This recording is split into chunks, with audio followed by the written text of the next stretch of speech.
这期的各位观众朋友们，大家好，欢迎您收看藏人行政中央电视台本周西藏华语新闻节目，我是本期的主持人蒋阳。本期的主要新闻有：达赖喇嘛尊者在印度佛教圣地菩提迦耶传授佛法；司政边巴策人与议长堪布索南丹培访问菩提迦耶；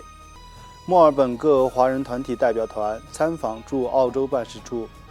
日本西藏之家为藏人学生举办讲座活动。下面请看详细内容。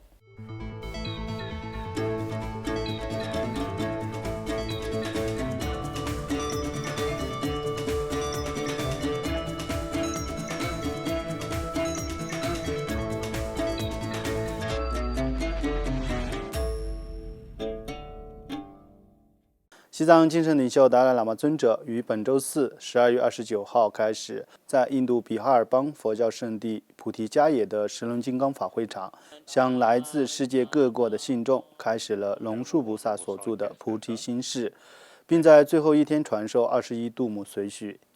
本周二12月27号上午，达赖喇嘛尊者应邀出席了在菩提迦耶泰国瓦特帕寺举行的巴利文和梵文国际比丘交流计划启动仪式。尊者在发表讲话时，重申了他在促进世界各宗教传统之间的和谐，以及各宗教共同传递的爱与慈悲的信息。尊者表示：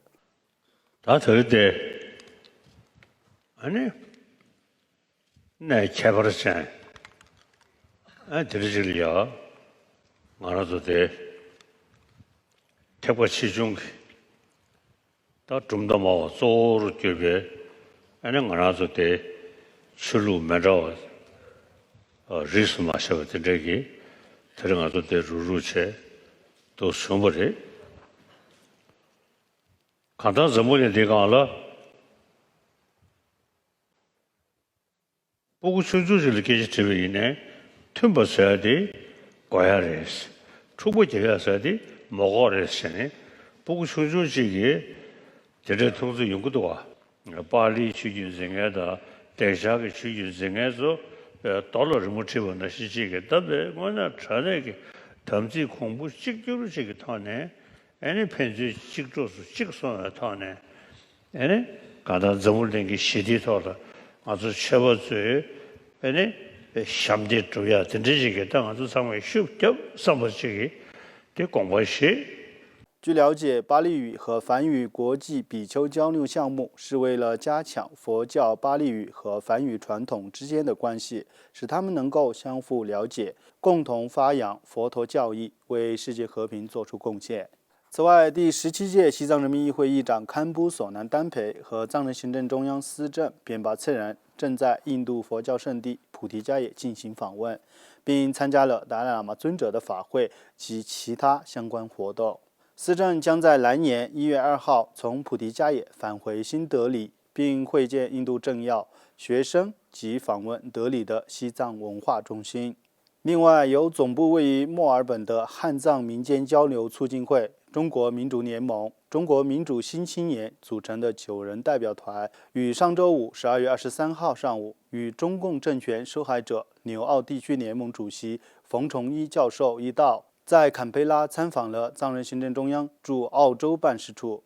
驻澳洲代表伽马森格在欢迎代表团后，向他们介绍了驻澳洲办事处的运作情况，并指出，作为达赖喇嘛尊者和藏人行政中央驻澳洲的代表，他的主要职责之一是加强藏汉两个民族之间的友谊和团结，在华人社区中建立对西藏问题和达赖喇嘛尊者愿景方面的理解和支持，并感谢了来访代表团对西藏自由事业的长期支持和声援。来访的代表团成员包括中共政权受害者纽澳地区联盟主席冯崇一教授、汉藏民间交流促进会执行长于世信先生、中国民主运动联盟墨尔本负责人高健先生、纽西兰汉藏友好协会副主席陈卫健先生、民主新青年召集人蒋望正先生和其他各团体的成员。代表冈马森格还于此前出席了由汉藏民间交流促进会在坎培拉凯瑞酒店举办的第11届促进汉藏民间交流奖颁奖典礼。藏人行政中央驻澳洲前任华人事务联络官达珍女士荣获第11届促进汉藏民间交流奖。从2013年起，汉藏民间交流促进会开始向促进藏汉两个民族之间关系等方面做出杰出贡献的个人和组织颁奖。请继续关注本期节目的最后一则消息。藏人行政中央驻日本办事处于本周一12月26号在日本西藏之家为在日本学习的藏人学生组织了一场有关西藏议题的讲座活动。驻日本代表慈王加布阿热亚博士在活动上致辞时谈到了西藏境内藏人同胞对自由的渴望和愿景。他提醒年轻一代的藏人在恢复西藏的自由和正义方面都负有重大责任。他还进一步介绍了民主的重要性，以及民主如何在达赖喇嘛尊者庇佑下的发展历程。代表阿瑞亚博士还向与会藏人介绍了他撰写的《驾驭龙的毒液》一书，呼吁年轻一代的藏人与他们的身份和斗争保持密切联系，为西藏的自由事业做出贡献。观众朋友们，以上就是本期节目的全部内容。欲了解更多有关西藏境内外的讯息，请登录屏幕下方的网址。感谢大家的收看，祝大家新年快乐，扎西德勒。